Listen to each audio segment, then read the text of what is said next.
तो good morning मेरे बच्चों, मैं हूं अर्पित शर्मा और आप मुझे जानते हैं इक्वाले सर के नाम से। तो बेटा लास्ट क्लास में हमने कवर कर लिया था consumer equilibrium in case of one goods और टू गुड्स। तो हमें कंज्यूमर इक्विलिब्रियम समझ में आ चुका था क्या होता है। आज का हमारा टॉपिक है इंडिफरेंस कर्व। तो समझेंगे इंडिफरेंस कर्व क्या होता है, इंडिफरेंस कर्व के बारे में जानेंगे। तो चलिए मेरे साथ।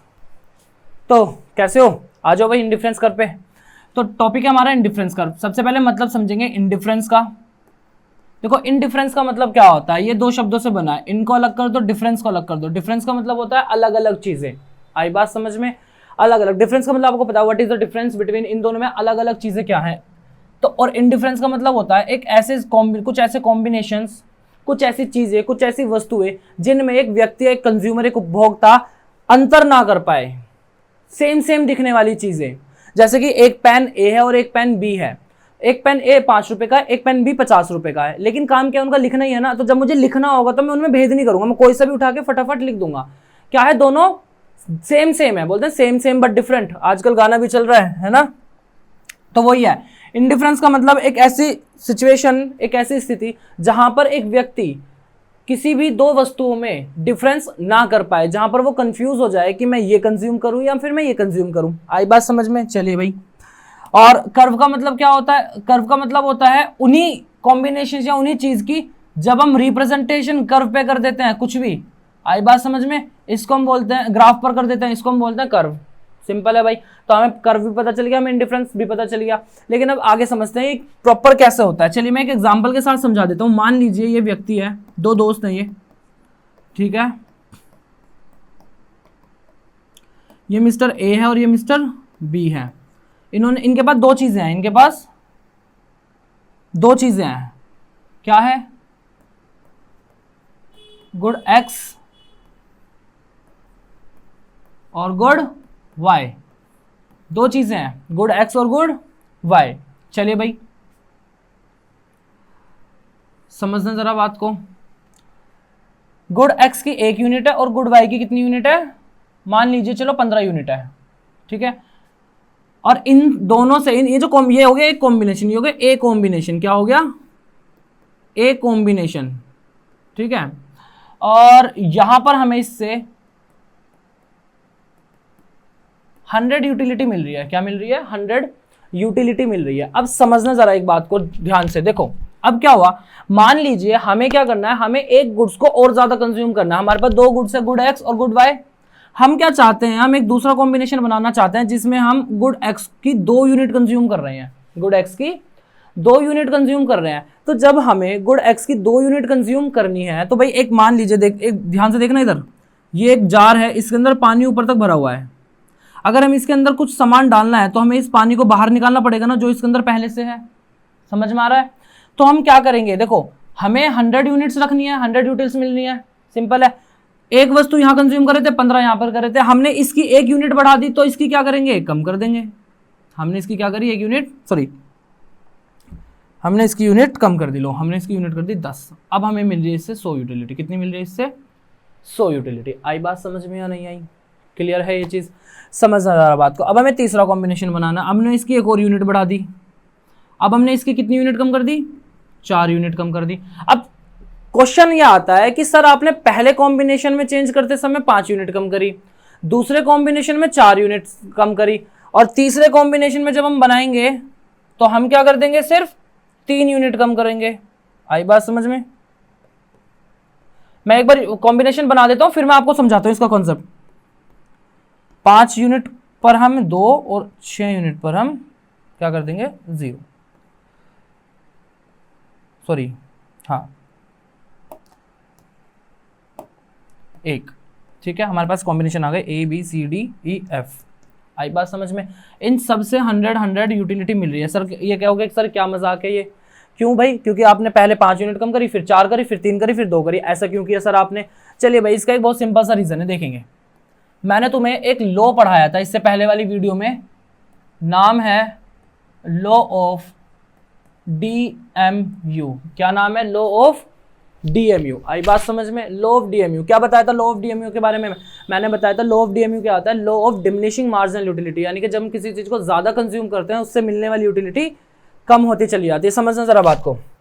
मैं एक एग्जांपल के तौर पे समझाता हूँ इसको कैसे। एक दोस्त सोहन है, एक दोस्त मोहन है।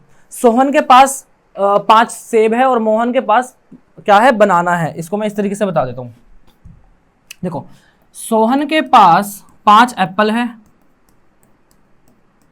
और मोहन के पास 12 बनाना है।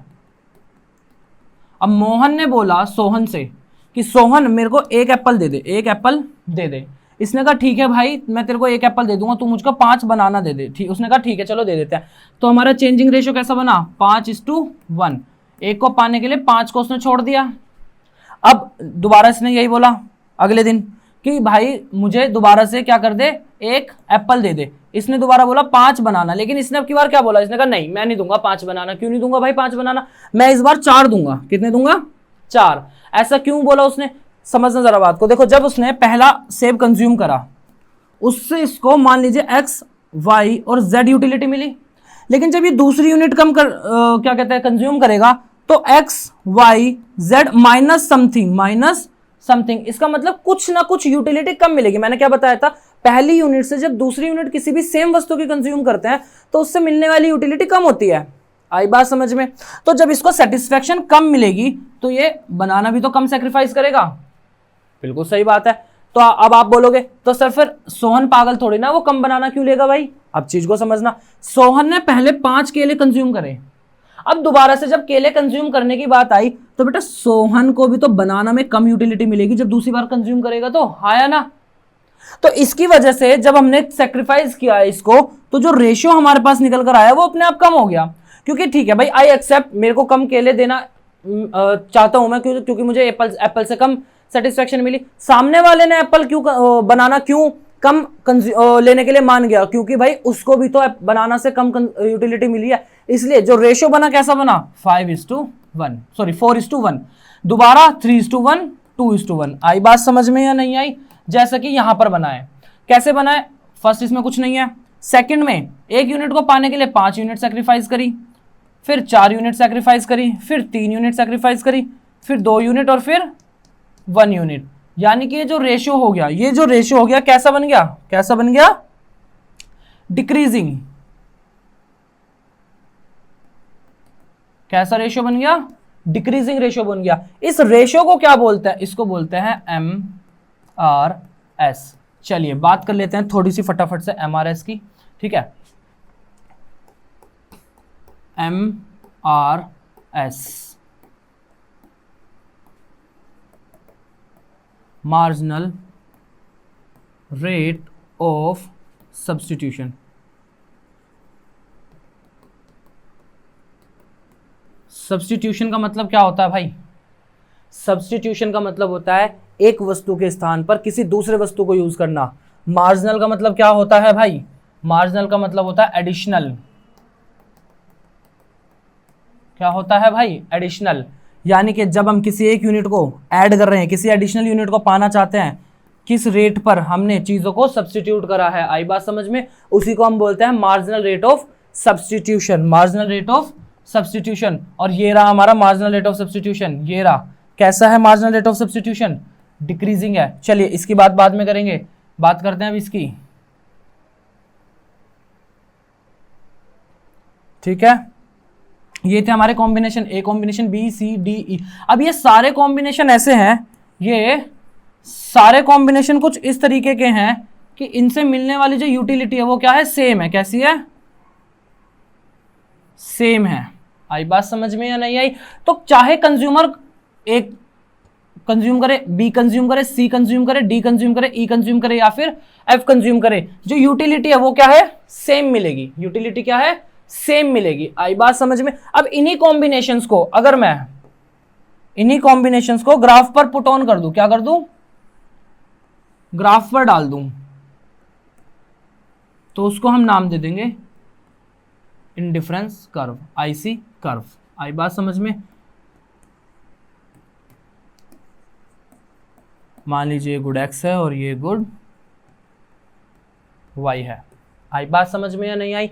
तो हमें बेसिकली पता चला इंडिफरेंस का मतलब, इंडिफरेंस कर्व का मतलब क्या होता है भाई, इंडिफरेंस कर्व क्या होती है, इंडिफरेंस कर्व एक ऐसी ऐसे वस्तुओं की, ऐसे कॉम्बिनेशंस की ग्राफिकल रिप्रेजेंटेशन है जिनसे मिलने वाली जो यूटिलिटी है वो हर यूनिट पर, हर कॉम्बिनेशन में क्या होती है, सेम होती है। आई बात समझ में या नहीं आई? इसी को बोलते हैं इंडिफरेंस कर्व। ठीक है जी, देखो इंडिफरेंस कर्व को जान लिया है हमने, इंडिफरेंस कर्व क्या होती है, लेकिन जब भी हम कर्व की बात करते हैं तो हम उसकी प्रॉपर्टी की बात जरूर करते हैं, हाँ या ना? जैसे कि हमने पीपीसी पढ़ा था तो पीपीसी की भी प्रॉपर्टी की बात करी थी, इसी तरीके से इंडिफरेंस कर्व है तो इंडिफरेंस कर्व की भी कुछ ना कुछ प्रॉपर्टीज होगी।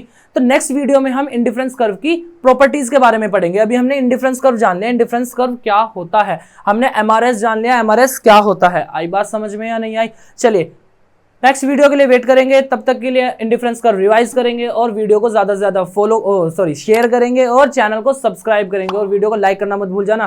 पढ़ लिया ना? लाइक करो चलो फटाफट अब, ठीक है? तब तक के लिए ऑल द बेस्ट, पढ़ाई शुरू करो, चलो बाय।